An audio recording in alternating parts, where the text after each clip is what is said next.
السلام علیکم ورحمۃ اللہ وبرکاتہ۔ ہمارا آج کا سبق سورہ فاتحہ آیت نمبر 5 سے۔ اعوذ باللہ من الشیطان الرجیم، بسم اللہ الرحمن الرحیم۔ اہدنا الصراط المستقیم، اہدی چلا نا ہمیں، الصراط راستے پر، المستقیم جو کہ سیدھا ہے، ہمیں سیدھے راستے پر چلا۔ اس آیت مبارکہ میں ہم اللہ سے دعا مانگ رہے ہیں۔ اس سے پہلی آیات میں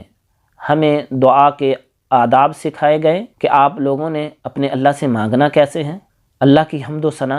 اللہ کی تعریفات اور اللہ کی صفات کو بیان کرنا ہے، جیسا کہ اللہ کے رسول علیہ الصلاۃ والسلام اپنے ایک صحابی کو دعا کرتے ہوئے سنتے ہیں جس نے اللہ کی بزرگی کو بیان نہیں کیا اور جناب محمد رسول اللہ صلی اللہ علیہ وسلم پر درود و سلام نہیں پڑھا، تو آپ علیہ الصلاۃ والسلام نے ارشاد فرمایا عاجلہ ھذا، اس نے جلدی کی ہے، اور پھر اسے پاس بلایا اور فرمایا دعا مانگنے سے پہلے آپ نے اللہ کی حمد و ثنا بیان کرنی ہے، پھر محمد رسول اللہ صلی اللہ علیہ وسلم پر درود پڑھنا ہے، اور اس کے بعد جو بھی آپ دعا مانگنا چاہتے ہیں اپنے رب سے مانگیں۔ اور پھر ہم نے اس بات کا اظہار کیا کہ اللہ، ہم معبود برحق صرف تجھے سمجھتے ہیں، اور ہم نے اس بات کا بھی اظہار کیا کہ اللہ، ہم مشکل کشا، حاجت روا صرف تجھی کو سمجھتے ہیں، تیرے علاوہ کسی اور سے مدد طلب نہیں کرتے۔ تو پھر سوال پیدا ہو رہا تھا مانگنا کیا ہے، تو اللہ تعالیٰ نے ہماری رہنمائی کی کہ آپ لوگ اللہ سے صراط مستقیم کی ہدایت مانگیں۔ ہدایت کی دو قسمیں ہیں،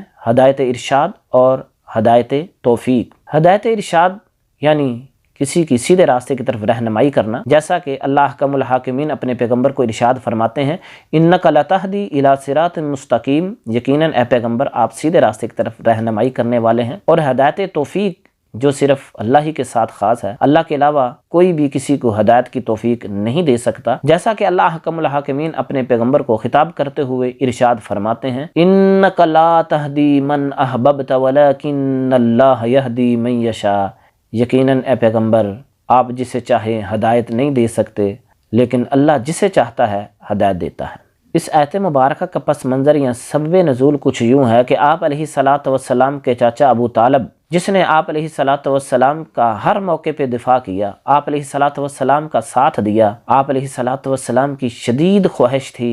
کہ وہ مسلمان ہو جائیں، لیکن وہ اسلام نہیں لائے، حتیٰ کہ آخری وقت بھی اللہ کے رسول علیہ الصلاۃ والسلام اپنے اس چاچا کو کہہ رہے تھے اے چاچا میرے کان میں کلمہ پڑھ لیں، میں اللہ سے آپ کی سفارش کروں گا، لیکن انہوں نے نہیں پڑھا۔ تو انہی کے متعلق اللہ احکم الحاکمین یہ فرما رہے ہیں کہ انک لا تہدی من احببت ولکن اللہ یہدی من یشاء، اے پیغمبر جسے آپ چاہیں آپ ہدایت نہیں دے سکتے، ہدایت اللہ کے پاس ہے، اللہ جسے چاہتا ہے ہدایت کی توفیق دیتا ہے۔ اللہ دیتے کس کو ہیں؟ جو ہدایت کا طالب ہوتا ہے۔ ویسے تو قرآن ھدی للناس ہے، سب کے لیے ہدایت ہے، لیکن ہدایت ملتی کس کو ہے؟ ھدی للمتقین، ہدایت کے طلب کرنے والوں کو ہدایت ملا کرتی ہے۔ وَيَهْدِي إِلَيْهِ مَن يُنِيبُ، جو اس کی طرف رجوع کرتا ہے اللہ ہدایت اسے دیتے ہیں، ہر ایک کو ہدایت نہیں ملتی۔ اس آیت کا دوسرا جز صراط مستقیم ہے۔ اب صراط مستقیم کیا ہے؟ صراط مستقیم سے مراد کتاب و سنت کا راستہ ہے، دین اسلام کا راستہ ہے، جسے مثال کے ذریعے اللہ کے رسول علیہ الصلاۃ والسلام نے ایک موقع پر اپنے صحابہ کو سمجھایا، ایک خط کھینچا، ایک لکیر کھینچی، پھر اس کے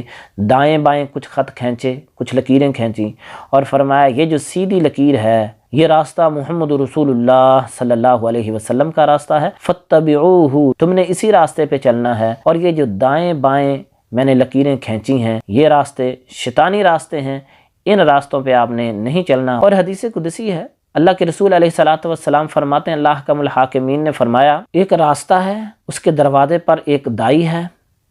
اور اس راستے کے دونوں سائڈوں پر دیواریں ہیں، اور ان دیواروں میں دروازے ہیں اور اوپر پردے لٹکے ہوئے ہیں، اور ایک اوپر دائی ہے، اور یہ جو دروازے پر دائی ہے یہ لوگوں کو اس راستے کی طرف بلاتا ہے، اور جب کوئی بندہ پردے کو ہٹا کے دیکھنا چاہتا ہے تو جو اوپر والا دائی ہے وہ اسے روکتا ہے کہ آپ نے ادھر نہیں دیکھنا۔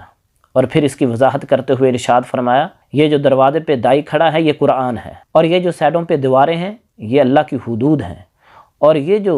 دیواروں میں دروازے ہیں یہ اللہ کی حرام کردہ چیزیں ہیں۔ جب بندہ اس دروازے کی طرف دیکھتا ہے تو اس کا ضمیر اسے منع کرتا ہے کہ اس حرام چیز کی طرف آپ نے نہیں جانا۔ ذرا سوچئے کہ ہمارا ضمیر کتنی مرتبہ ہمیں منع کرتا ہے کہ ہم نے یہ کام نہیں کرنا۔ ہم اللہ سے دعا مانگتے ہیں، ربنا لا تزغ قلوبنا بعد اذ ہدیتنا وہب لنا من لدنک رحمہ انک انت الوہاب۔ اے اللہ ہمیں ہدایت دینے کے بعد گمراہ نہ کرنا، اور اللہ ہمیں اپنی رحمتیں عطا فرما، یقیناً تو ہی دینے والا ہے۔ وما توفیقی الا باللہ۔